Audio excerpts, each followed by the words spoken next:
Welcome to another edition of Storytelling on Orchard Street. I'm your host, Pete Salamita, and we're in the podcast studios of P&T Knitwear Bookstore at 180 Orchard Street in the Lower East Side. It's a great bookstore filled with lots of great titles. There's a cafe and there's events here. You should come check it out. My guest today is Amy Barone. Amy Barone's poetry collection, Defying Extinction, was published by Broadstone Books in 2022. New York Quarterly Books published her book, We Became Summer. She wrote chapbooks Kamikaze Dance, finishing Line Press, and Views from the Driveway, Foothills Publishing. Barone lives in New York City and Haverford, PA. And you can find her at X at Amy B. Barone. Is that correct? Yeah. Well, welcome to the studio. Thank you, Pete. So our paths have crossed a number of times at other readings, and it's great to have you here. And you were kind enough to send me your book, Defying Extinction, sorry, which was great to have it before, because then it gives me a little more to talk about. You also gave me a whole lot of things we can talk about. You've been a very busy woman. So let me start with, I usually like to, we're going to go to your book because it's great, and I have comments and questions and about that. And of course, you're going to read from that and other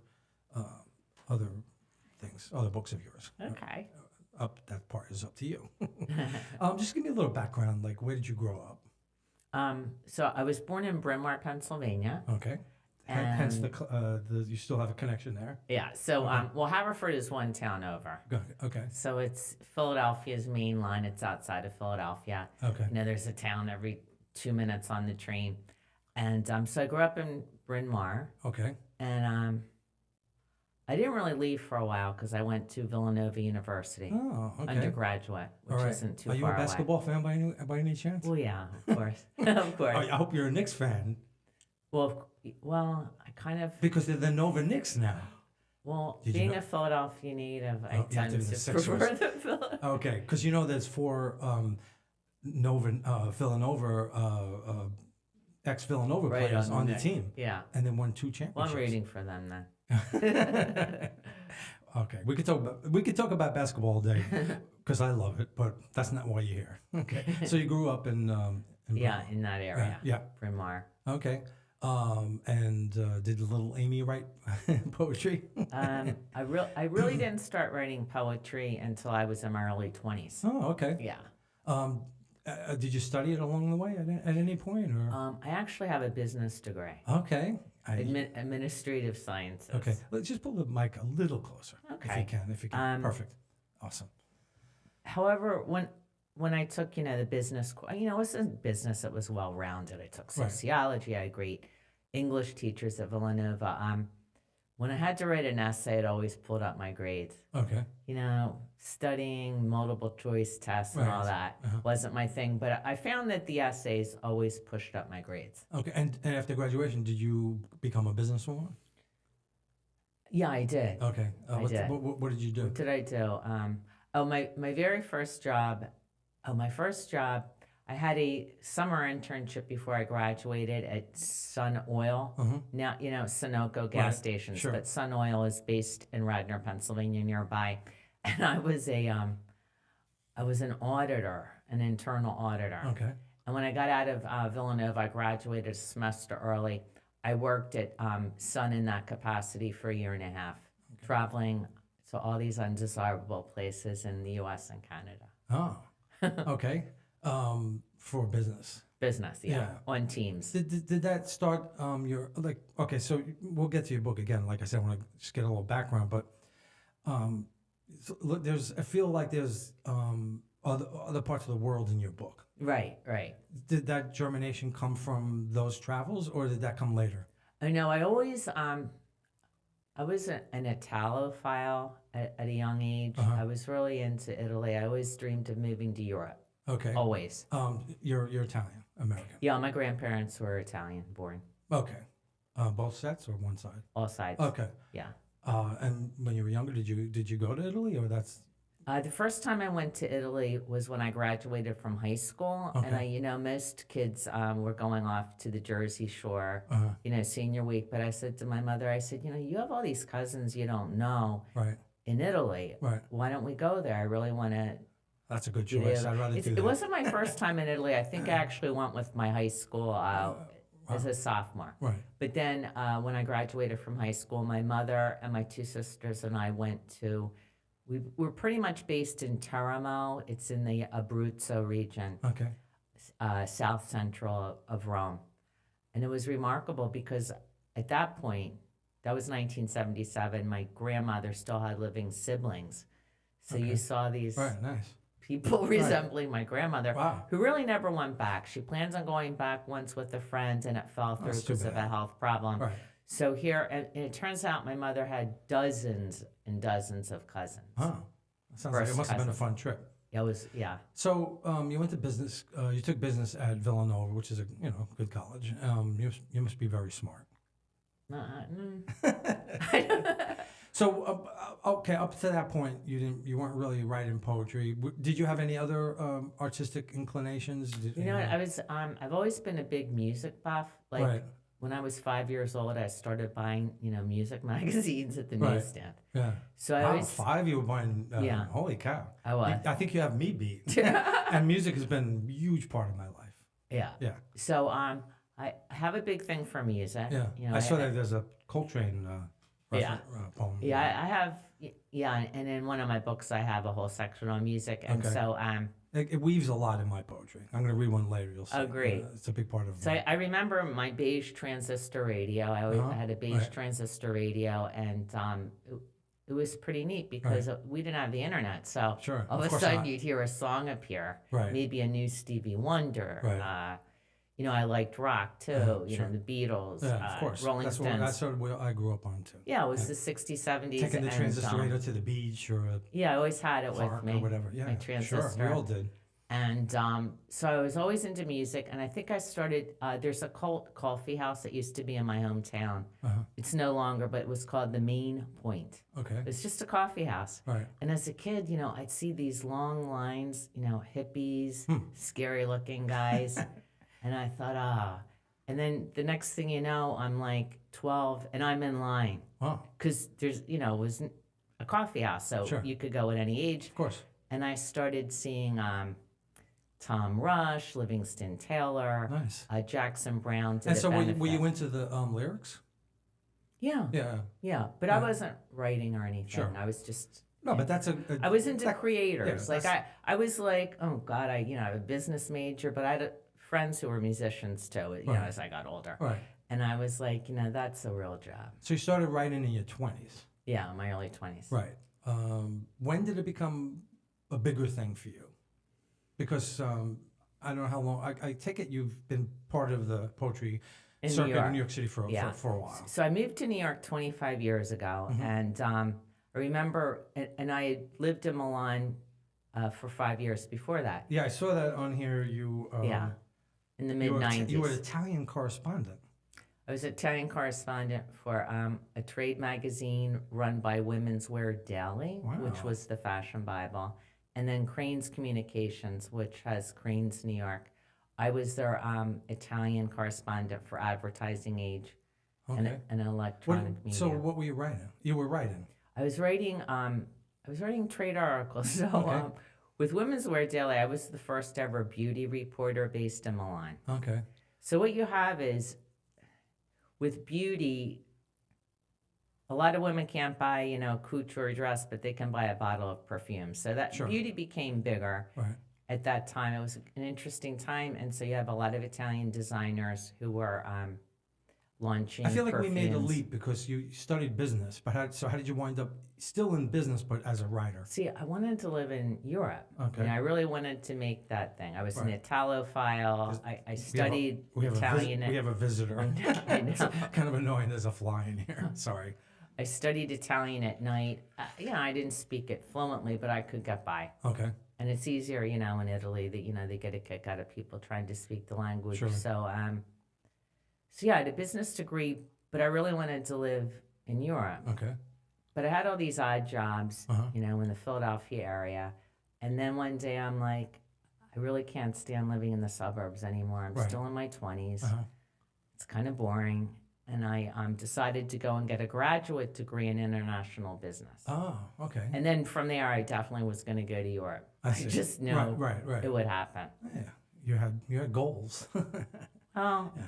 that's what I did. So Right. I went to a special school. It's not part of Arizona State University, but it was called Thunderbird Okay. School of International Management. And it's only a grad school in international business, and it attracted people from around the world. And it had started, like, I think in the 40s to train, like, you know, military men and women going abroad. It was just a training school for people being sent overseas to work. Oh, okay. Cool. I did it. Right. And I also see that you're a member of the Italian American Writers. Yeah, I was involved with that. You know, they used to have monthly readings at Cornelia Street, the defunct Cornelia Right. Street, and Sidewalk Cafe. So I was very involved back then. I was on their board. Right. And but I would say that I became more involved in poetry.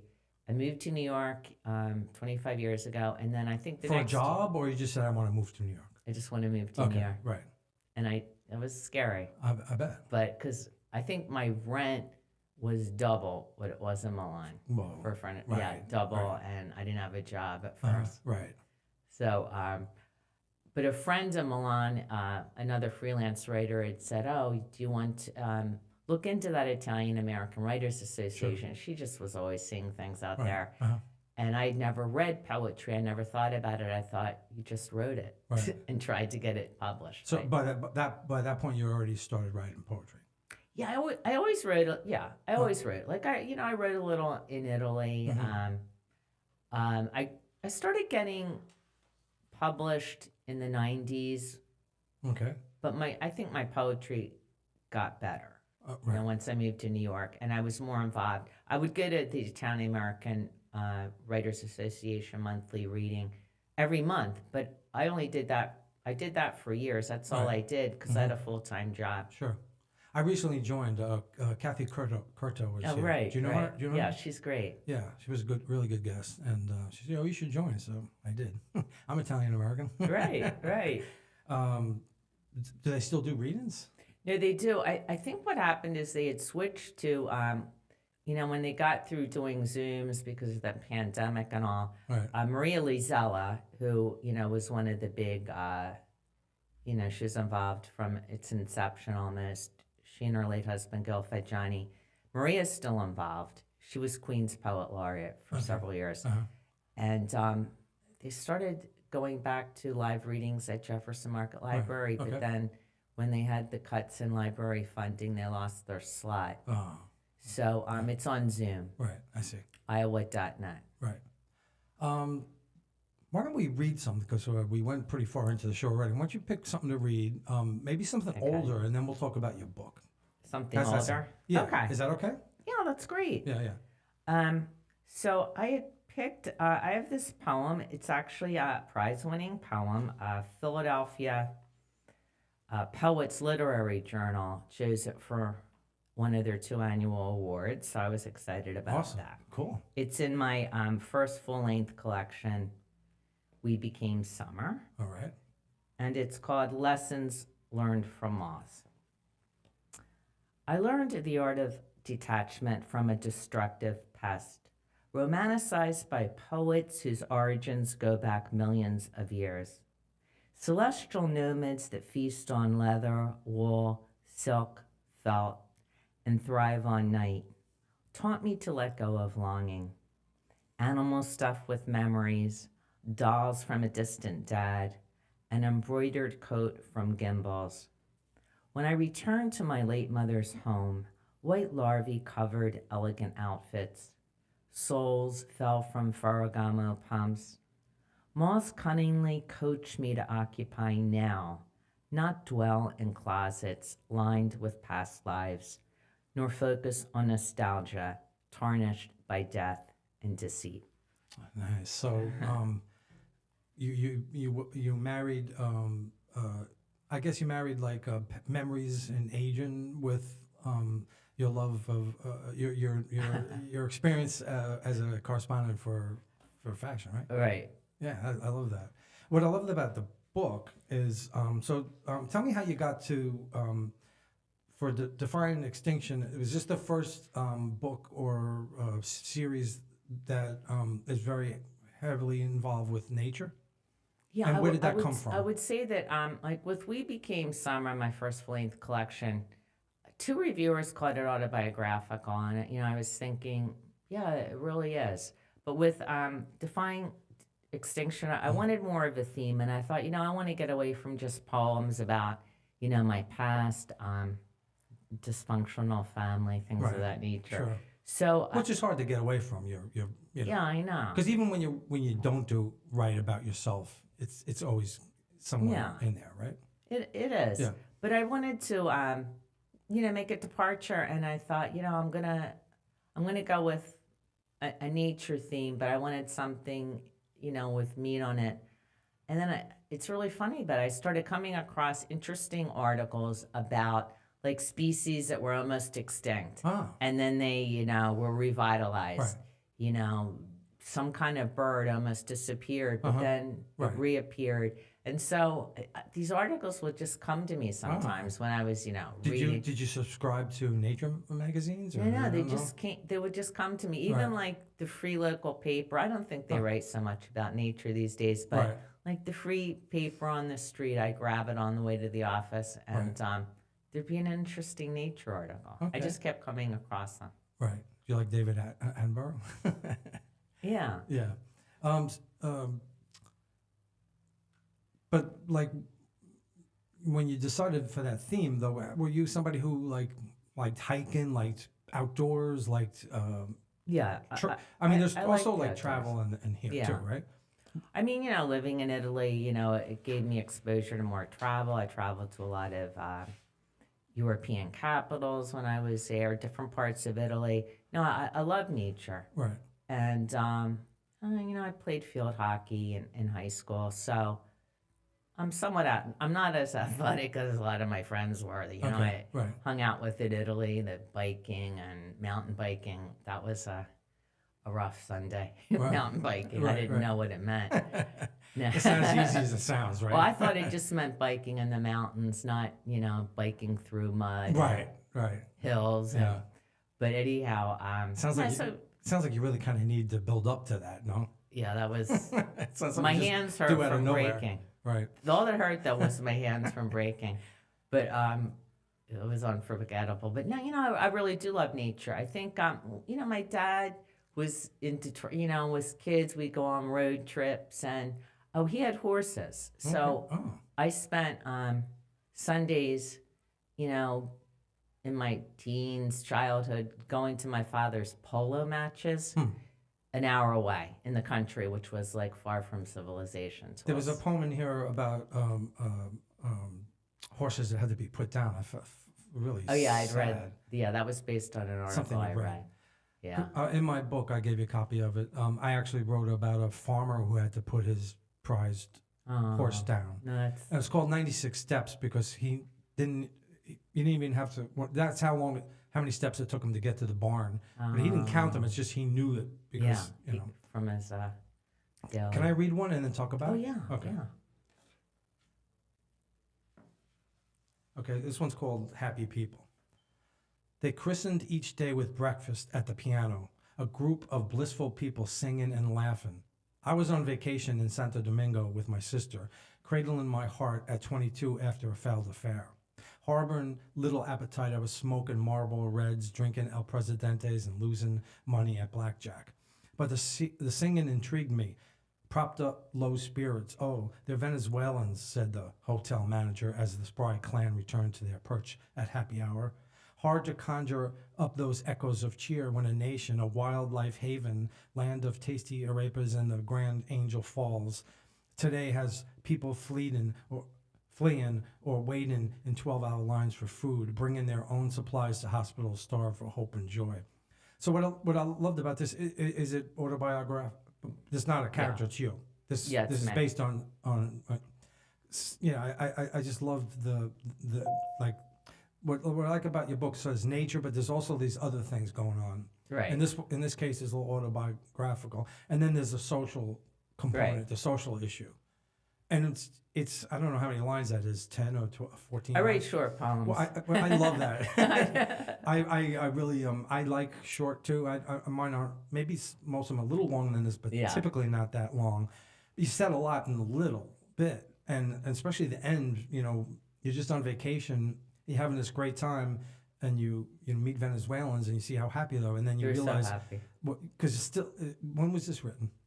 All right. I wrote that a few years ago, but the ending is what's happening now. Now, I understand. In Venezuela. Right. So, but the thing is, So it was I a wrote memory that jogged, and Yeah, what you're because seeing I now. never forgot that it was a vacation in Santo Domingo with my sister, and these people were singing all the time, Right. and happy and Yeah. around the piano. Right. It's really hard to believe that they were the Venezuelans. Right. After what the country's going through now. Right, but that's what I loved about this, because you're bringing back a memory that was a great memory for you, but then you end it with this really powerful thing that's just couple of lines. Yeah. You've never been to Venezuela, though? No. All right, but you know that it's has a lot of wildlife. Yeah, I did some research. Right, and then I have a question for you. Tree ghost. Is that what kind of bird is that? Is it an owl? Owl. I figured it was an owl. Yeah. What does the last line mean? The face of many I left behind. Well, I think when I'm describing the owl, I talk about someone who's kind of sly and unpredictable, and about a lot of past loves in my life. Okay, so the owl is a symbol of something in your life. Yeah. Okay, Yeah. I loved it. Oh, thanks. Yeah. I don't read that much. You don't what? I don't read that much. Oh, okay. Treatise. Right. The one I read though, do you ever read that one? Oh yeah, I do. Okay, that's fantastic. I do. So you want to read one from the book? Yeah. Let me read the first poem, Survivors, because it's made up of, I was telling you about how I would come across interesting tidbits on nature and extinction and revitalization. Survivors. Cowhells reemerged on Bermuda's Nonsuch Island after a 300-year absence. They thrive amid native flora, wildlife, and limited access to man. Tangier Island in the middle of Chesapeake Bay supplies the world with soft-shell crab, where water defines life, where home and country matter. The piping plover, hailed one day each summer for its resurgence in the Rockaways, New York, lives protected in camouflage nests on the beach. Shadowboxing Arctic hares, clinging jellyfish, bone beds and badlands on Fossil Freeway in South Dakota. Me, I'm the woman with medicine in her voice, a forest bather, mating like a corpse plant, melting into time, floating toward a 12th life like a trumpeter swan. Nice. Thanks. So does this, like, having gone through this and put this book out, does it make you want to get more connected to nature than you actually are, or Yeah, it does. It does. I've written, since I put that book out, and I'd written a lot of the poems as we were discussing before the pandemic. But, I wanted a nature theme, but, the book is in 5 sections. And as you know, having read it, it's not all nature. Right. But, so I think the new manuscript I'm working on, a lot of my poems, they're very nature-oriented. Right. And not just, animal, more trees, plants. Right. Birds. I write a lot of bird poems. Right. Why is that? Well, I have this practice where I write during Lent and Poetry Month, April. Okay. Every day. Right. And I've been doing it for 14 years. Wow. I've seen other people do that. Yeah. It's a challenge. Well, I've changed the rules. You don't have to write a new poem every day, because that's really hard. I did that for a few years. Uh-huh. But now, so what happens is, like with last year, I tried to be more prolific, and I found that looking up some, creature of nature, could help drive my writing. Maybe you should put a book out of all a collection of the poems from the challenge. I know. Well, what I do is I go back to them. Right. I go back to them Uh-huh. because, as you know, my biography, I'm part of this online poetry group, Brevitas, where we share short poems Right. twice a month. And I think that's why my poems have gotten shorter, because you can't, the maximum length is 14, the size of a sonnet. Uh-huh. So when we share our poems, they have to be 14 lines or under. It's not easy, right? I mean, it must take a real discipline. Do you like let the ideas flow and then trim it? Yeah. Or? So what I do is I often have two versions of a poem, and I have the original. It might be 20 lines, Right. 16, and then I have the Brevitas version Right. that I can share. That's why with my Lent writing that I have a big supply of poems to go back to for this group. Right. But I find out sometimes that I like the shorter poem. Like the Brevitas poem is better than the longer one. Right. Okay. There's something to be said for editing and really like trying to be powerful with less amount of words, right? Right. Yeah. I enjoy Is that. that what, I guess brevitas means?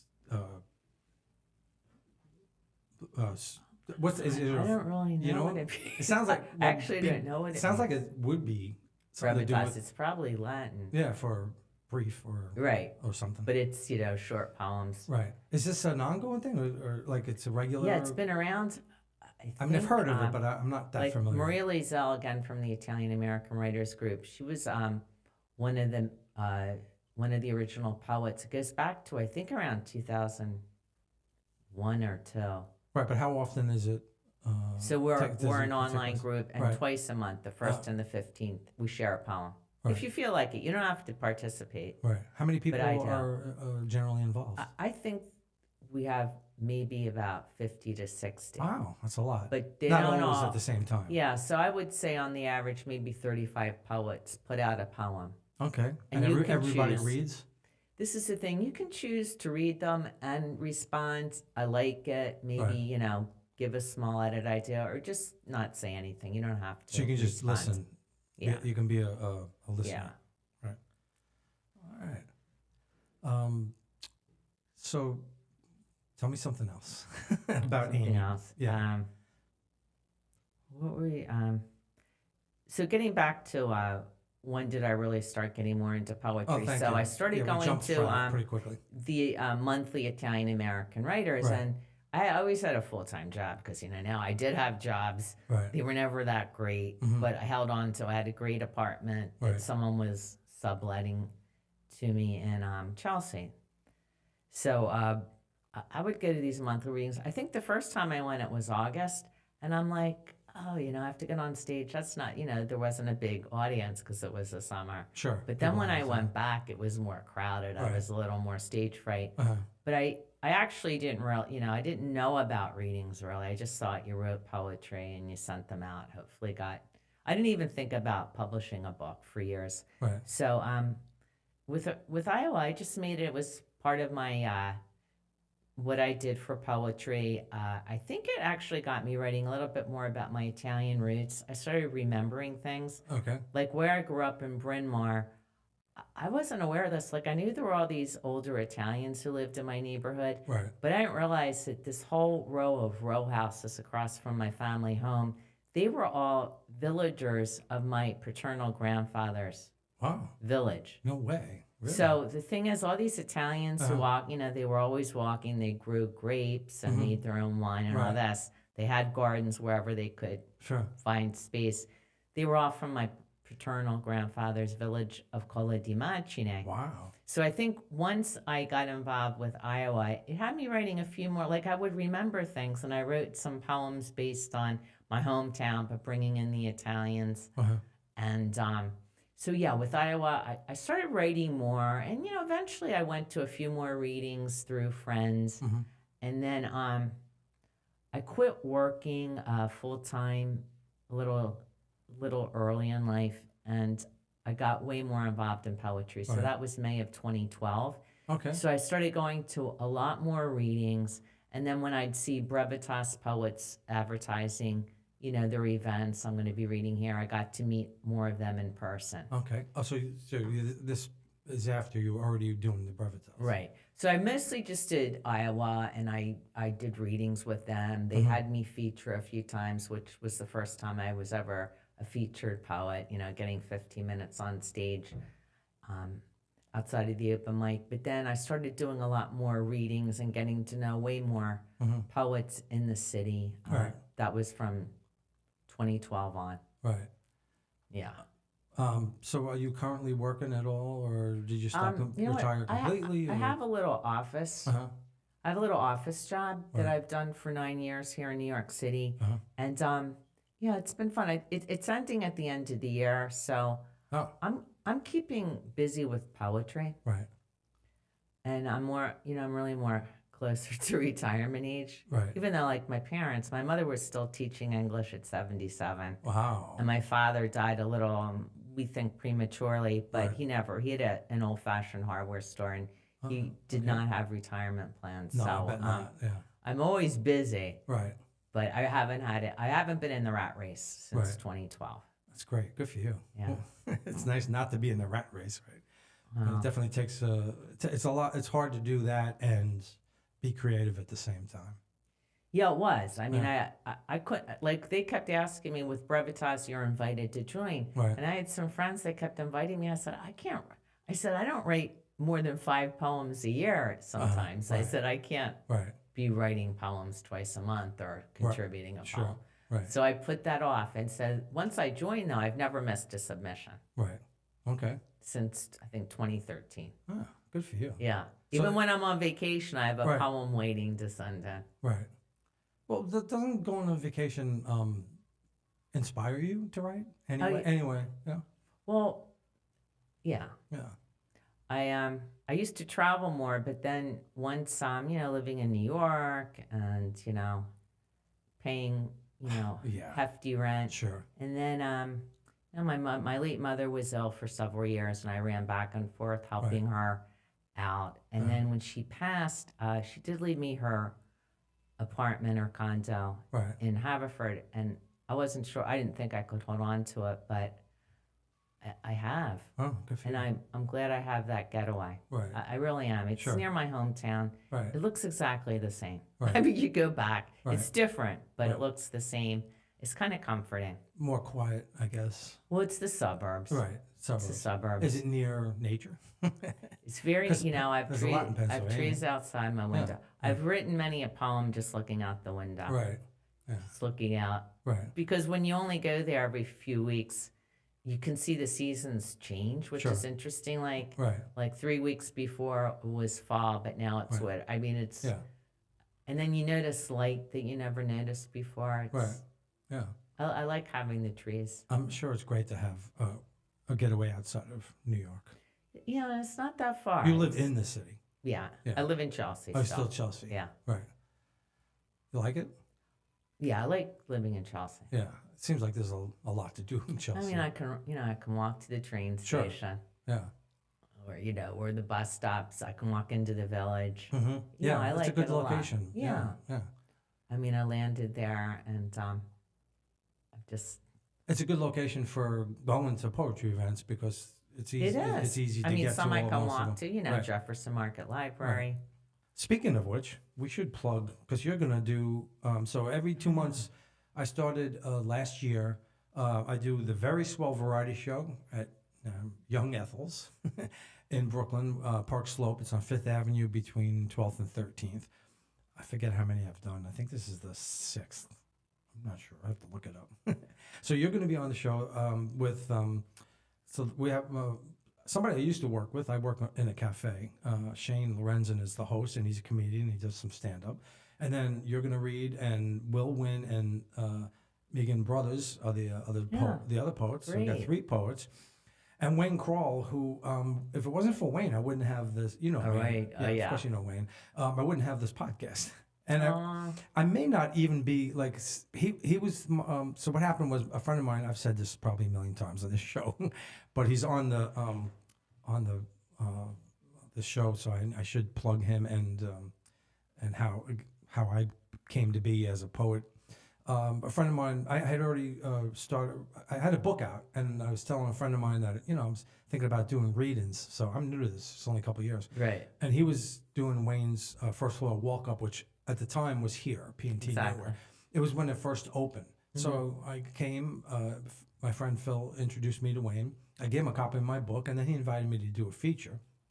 And then I found out that there was a free podcast studio. I said, "Oh, I could do that." I did a lot of radio when I was young. I was on 3 college radio stations. Oh, wow. So I like being in front of a mic. But back then it was about playing music. Right, right. Now it's about talking to other artists and writers and poets. And so that kicked off a lot. And then the night I was here, Pauline Finley was on the bill. Right. And then I met Philip and Linda, and then they invited me to stuff. So it really kicked off things moved neat. really, really fast. No, it's a great community. Yeah, and then they tell you about something else, another reading I should go to. I should mention that Wayne's First Floor Walk Up is now at 1 and 1, which is not too far from here, First Street. First Avenue, First Street. He's on hiatus for the summer. Anyway, our the variety show is September 7th, is Saturday at 3 o'clock, and Amy is one of the poets, as I mentioned. Wayne is doing music, and Stephanie M. Hall, who is a country singer, folk country, and Jennifer Blowdryer is going to do her music, poetry, singing, spoken word music thing with Steve Wishnia on guitar. And I've actually done shows as a drummer with Jennifer. I don't know if I'm going to do it that day.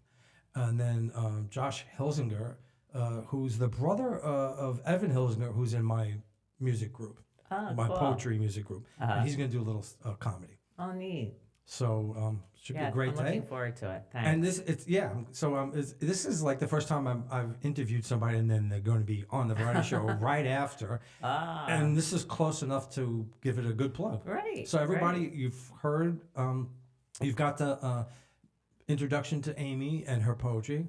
So you have to come and support her, and it's going to be a great show. Oh, please do. Yeah. Would you like to read something else? Yeah. So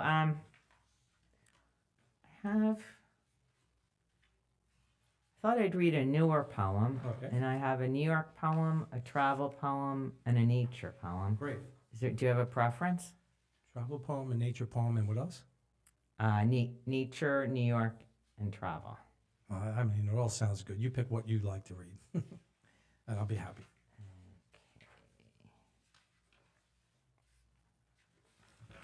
This is all right. I'll read a nature poem. It's also really travel telling. Okay.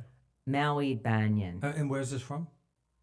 It's a new poem. Oh, it's a new one. Great. Fairly new. So perfect. Fairly new. And hopefully in a soon-to-be published book in the next few years. Yes. Okay. All right. Home to chatty mynah birds, you flank the old Lahaina courthouse by the ocean. On an island of sugarcane hills, Hana sunsets, historic redwood buildings, and Quanapali Beach. Stretching nearly 2 acres with 16 trunks, cousin to the fig tree and hub for Maui's huge Halloween party and costume parade, you star as stage and shelter for tourists and natives. A century and a half old, now survivor of brutal wildfires that charred cars, lives, and an enchanting town that I first visited as a wide-eyed teen on vacation, marveling at your vastness, that paradise exists in an old whaling village in the USA. Awesome. And where was that? So it was Maui, Hawaii. Oh, Maui. Yeah. Okay. And it, I read it recently, so it's a poem of memory. Mm-hmm. But you know how Lahaina burned down, and I started remembering it. But it was like a year ago or something. Yeah, I think it was about it. And I had gone there on a family vacation in 1975. Wow. But I remembered it. Yeah. And I'm glad I experienced it as I did. Right. I'm sure it's a lot different than it was before the fire, but very tragic news. Really, the wildfires are so devastating. They could be so devastating. It's just awful. A tragic, but I have good news because I did see this banyan tree was in the news. it's resurrected, like it is growing Oh, leaves, and great. yeah, it's Right. not completely wiped out. It's huge. I was trying to think why birds are such a powerful image in poetry. Is it the sense of freedom? Like birds, the way, they can fly, they can get out from their environment, or just watching them in the. Yeah, and they chirp. They make Yeah, noises. They sing, communicate. really, basically. They sing. And on another side, they represent your loved ones who've died. I Right. mean, True. many people Think feel that the that. spirits- So I think Right. they're powerful. Right. Do you have a favorite Powerful. bird? Um, do I have a favorite bird? You mentioned a yellow cardinal. That's pretty interesting. I don't think I've. That I know. Is That's there actually that was exists a an- yellow cardinal? no. There was a yellow cardinal that appeared in, I think it was Alabama. It's Right. it's a tiny poem in my Yeah. latest book. Mhm. And what happens is, because it was a yellow cardinal, everyone started tweeting and Facebook, Okay. and Right. because it was very unusual. Right. No, I love cardinals, but Right. then they are supposed to represent, your gone loved one. Is that right? It's a I little didn't know sad. that. Oh yeah, Okay. like if you see a cardinal, you feel like someone you've lost is Wow. represented I hadn't heard that by before. that. I occasionally But, see cardinals in my backyard. Yeah. You think it might be? No, I love I wonder who it could be. Well, it's someone. Yeah. Well, my parents died not too long ago. Maybe it represents Oh them. yeah, I would say so. Yeah. But no, I love cardinals, and favorite bird. I don't think I have a Do favorite you go bird. bird watching? No, but across from my place in Haverford, there's a bird sanctuary. Right. And you go there? Yeah, I used to go there Yeah. a lot and meditate, and Right. yeah, Yeah. yeah. There's a bird sanctuary in, I guess it's Queens, right? Here in the South Yeah. Shore. Uh-huh. Yeah, we haven't been there in a long And time. then, It's a nice thing. Central Park. Right. Yeah. And I'm not too far from Greenwood Cemetery. I don't know if you know Okay, Greenwood. yeah, I've been there. There's lots of. The jazz musicians. Yeah, but I was going to say, Sure. well, Greenwood's great because it's history and architecture and nature. It's really one of the most beautiful places in New York City. Yeah, I went on a tour there. Yeah, once. I'm not too far. I can walk there. I bike there usually, but it's really close to my house. Wow. And if I feel like being outside of the noise, because once you get into the middle of it, there's hardly any city noise, Yeah. and yeah. it's beautiful. It's one of the most. Between that and the botanical gardens for Yeah. beautiful places in Brooklyn, but this is a little more. It's a little different than gardens is of, it feels like it was created. Yeah. This is just there, like it was a couple hundred years ago, Yeah. right? And so it's beautiful from a nature sense, and then there's history, Right. and you could say art, because there's some great mausoleums and Yeah. headstones, and all kinds of trees and birds and little lakes. It's beautiful. Yeah. I go there sometimes when I need to decompress, and I write there sometimes. I'll sit Yeah. down and come up with it inspires poetry. Yeah, Yeah. of course. Yeah, but I think about becoming a birder. I know a few people that are. My Wow. wife is into it. Oh, she? Yeah, I mean, she hasn't officially been a birder, but I think it's something we should really investigate to do. It's a nice way to spend No, the it day. is. Yeah. So I usually like to read one of mine. Oh, if it's great. yeah. Yeah. And like I told you before, I use music a lot in my poetry because I was in bands for over 40 years. I'm not playing that much now. So I tell stories through the lives of musicians. I don't remember where this one came from. It was actually based on a musician. But anyway, it's called Smoky Notes. There's no sense being stuck in the past, she said to herself as tears hit her pillow and she sobbed herself to sleep, drifting to a place where life was full of the things she had missed by traveling all those years, plying her craft on stages and bands that once had it all, entertaining those seeking truth in blues-soaked rock and roll. They could never understand how much she gave of herself, broken relationships that fueled songs of heartache and regret, love that left when the last chords rang out and it was time to get back on the bus again, and the lonely wail of the mouth harp speaking the words you can't say anymore because the pain is too real. Not just a song on the charts that gets reviewed as if it was something else. No one understands anymore. There's shades of gray where blonde once was, and wrinkles on her face like the lines of a map of the lonely places you had been. You can give it all in smoky notes coming from the depth of your soul. It's all that is left to do for the woman who found true love in the melody composed by the trials and tribulations of life. Beautiful. Thank you. Beautiful. I also can't help writing about aging. I don't think I'm obsessed by it, but it's weird. I'm not that far away from 70. It's a really bizarre feeling. Yeah. Oh wow, you look great. Yeah. You're youthful. Thank you. But so it's hard not to have the mortality. I find in your poetry, because it's something that you face when you get to be this age. Friends go, pass away. I had a friend that I've known for like 47 years got hit by a car last week. Oh no. So it's hard not to like, oh my God, I'm not going to see this guy anymore. I look at pictures of him like, that's it. I can't call him. I can't visit him. Oh, that's sad. So, I didn't think that much about it. When you're younger, occasionally I did have friends pass away when I was younger, maybe one through cancer, one died young from a heart attack, or actually two friends. So occasionally it happens, but it's not like, I'm going to be 67 in November. And, your heroes, musicians you love, or writers or artists, or friends or family members, So it's hard not for that to wind up in your poetry. Yeah. Especially since, a lot of the music I like was from the 70s. Right. I'm a big 70s buff. So, Right. a lot of those people. Sure. Well, I go back to the 60s. I first started loving music probably when the Beatles were on Ed Sullivan. I'm old enough to experience that. I remember my sister screaming throughout the whole thing. And AM radio, you mentioned transistors, AM radio, and hearing Motown and the Beatles and all that stuff, the Animals and Kinks, and then 70s, of course, because by that point I was old enough to start really like collecting music and Right. Well, it started before the 70s, late 60s probably. This fly is driving me crazy. Anyway, I hope he's or she is enjoying the podcast. We got some time left. What haven't we hit upon in your life or in your art that you would like to discuss? Let me think. You gave me a whole list of talking points. I wonder how many of them we got to. So,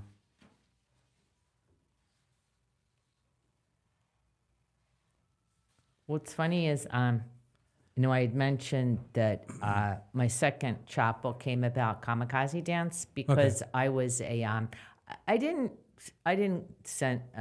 get involved in a lot of competitions. You have the reading fee, and I always think there are only 3 winners. Right. That's not I'm not going to win. Right. But so Finishing Line Press has this annual New Women's Voices chapel competition.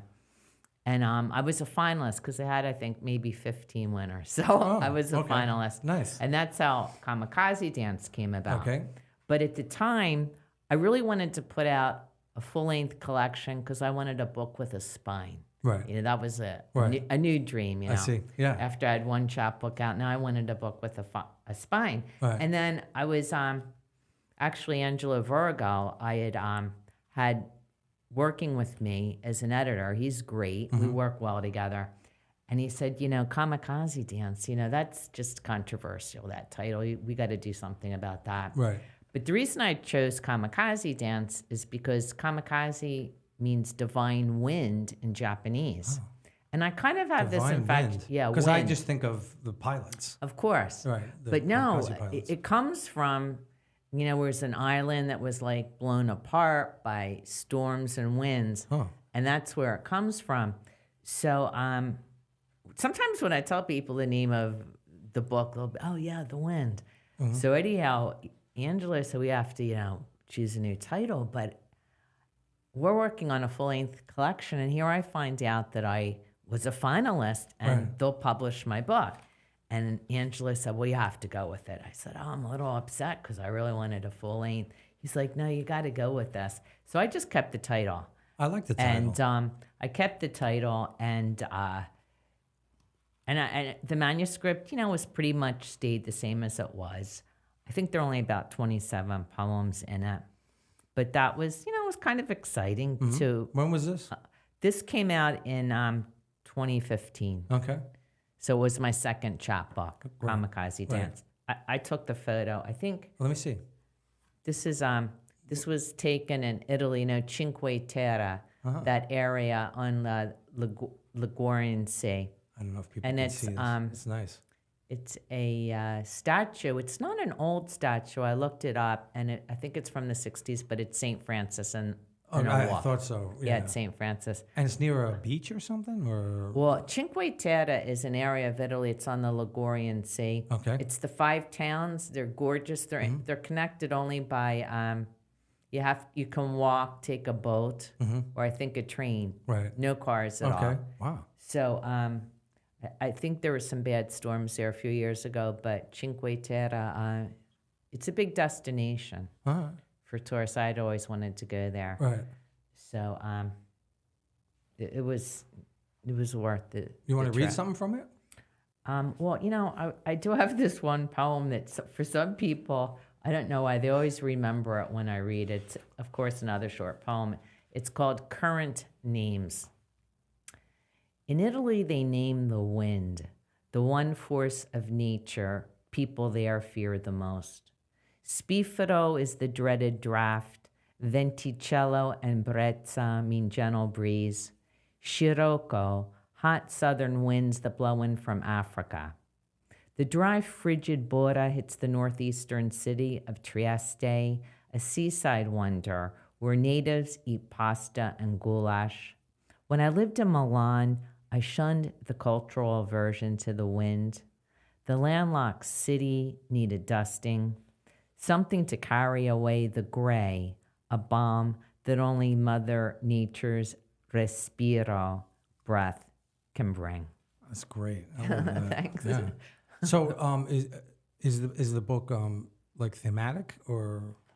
Not really, Right. because I think there are only 27 poems in there. So I touch on a few poems. There are poems of memory, poems of place, a few music poems. Okay. Because at this point, I had on my bucket list to visit Brazil. Oh. And I support a radio station in Philadelphia, WXPN. Okay. And it's kind of alternative, Right. contemporary. And once a year, they go to a different destination overseas, and they interview musicians for several nights. Nice. So That's cool. they invite members to go along, Right. For a price, of course. Of course. But I became friends. So in 2013, I went to Brazil. Oh, awesome. We went to Rio, Salvador, and Buenos Aires. Which was your favorite? Rio. Okay. How come? Yeah, it was gorgeous. Right. Like, it was more beautiful than I imagined. Oh. And I've always I'm a big Brazilian music person. Yeah, me too. And I even I studied Portuguese to go. I was Get outta here. I was almost fluent. That's great. Yeah, near Wow. Grand Central Station, there are several schools that teach Brazilian Portuguese. Wow. Was it hard to learn? Well, I think Spanish speakers had an easier time. I'm an Italian speaker, and two people. Are you fluent in Italian at this point? Yes. Right. Okay. Yeah. So it was a little challenging because I didn't find any of the words the same. Like the food, nothing was the same. Okay. I found a few more words in French familiar Right. with Portuguese, but when I got there, I was the I was the translator. Wow. I was speaking. Look at you. I haven't Right. retained it all, but that was 2 things off my bucket list. So I have a few, Brazilian poems in here. When you were there, did you see like local musicians, or did you see any like famous, like anyone that we would know outside of Oh Brazil? my gosh, I can't. In Buenos Aires, it was a heavy metal band, and actually I can't wow. remember his name now because he's considered the Bono of Argentina. Okay. Right. Real great group. right. Micha Pincha, something like that. Huh, sounds familiar. But what was very interesting, and I read a poem about it, is in Salvador, there's a kind of samba shula. And we heard these brothers playing it. They're like in their 70s. And the thing is, this whole kind of samba is going to disappear with this family Wow. because no one else is playing it. Right. So it was really interesting to hear them perform. I think one of the guitar player had been living in France. He came back, and it was just culturally, it was very, very Must have interesting. been amazing. Yeah, Salvador. You know, Salvador has a huge music history, and yeah, I think it was a good time to go there. 2013, they were getting ready for the Olympics. You know, you always have to be careful about safety, but I just thought you it were was in a gorgeous. group. You weren't. We were in a group. Yeah, Right. we were in a group. The music at night, no, it was interesting. How was the food? The food was good. Food was really good. What was I thinking of? You know, these sandwiches with, you know, crawfish and Nice. yeah, seafood, and yeah, it was very it was interesting. You think you'll ever go Salvador. back there? Or? Well, you know, I'd like to go back to Rio. It's not that far. I mean, there's no jet lag. Right. No Okay. jet lag. Right. So How long does it take I would to like get to there? go back. I think we went there. We went through Miami. Okay. It's not that far at all. Okay. There are probably direct flights from New York. Right. Yeah, I would imagine. Yeah. But yeah, I haven't been back since. But sometimes you just have to. It's not good to go back, you know, because I was really very impressed with Rio and different neighborhoods I didn't know about. Right. You know, we took a Jeep tour, a place Santa Maria, just gorgeous. Right. Sounds great. So, tell the viewers or listeners how they can find out about Amy Barone online. Okay. I don't have my own website, but I'm very active on Facebook. Okay. At Amy Barone. So I post it's just for poetry. Sure. I use social media. So you can find me on Facebook, Amy Barone. I'm on X, which was formerly Twitter at Amy B. Barone. And I'm also active on LinkedIn because I have those business friends. Right, sure. Now they can get my poetry news. Nice. But no Instagram? no, I'm not on Instagram. Right, okay. Anything coming up that you want to highlight besides the Well, yeah, I'm excited about that. Yeah. I know that, let me see, what else? Oh, on September 21st at Poets House, Broadstone Books, which published my last book, is going to have a marathon reading. They have so many authors in New York City. So that's Saturday, September 21st. Okay. Cool. Starting at 1 p.m. Right. 1 to 5 Nice. at Poets House. Okay. And then I know I'm going to be reading Jury Wagner host A Persistence of Cormorants. It's a reading series that takes place usually outside, but they have indoor boathouse for inclement weather. That's at the Gowanus Canal. I'll be reading. I've never been there, but I've heard about it. It's really nice. It's like 10-minute bike ride from my house. Or Yeah, no, you should. less than that. I'm going this Saturday. It's Wait, you mean it's tomorrow? seasonal. I mean Sunday. Oh, Sunday.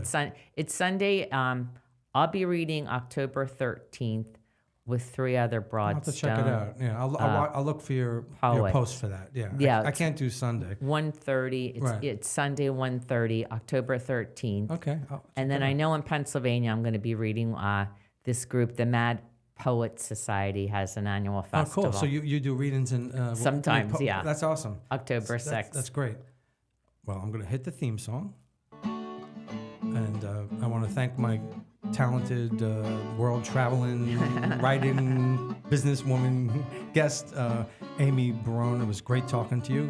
I love your book. I think people should check it out. It's fantastic. Oh, thanks. It was great chatting with you and to learn more about you because, I see you at readings, but you don't really get to talk that much at the readings. So it was so much fun. And I look forward to seeing you on the 7th. This is Storytelling on Orchard Street.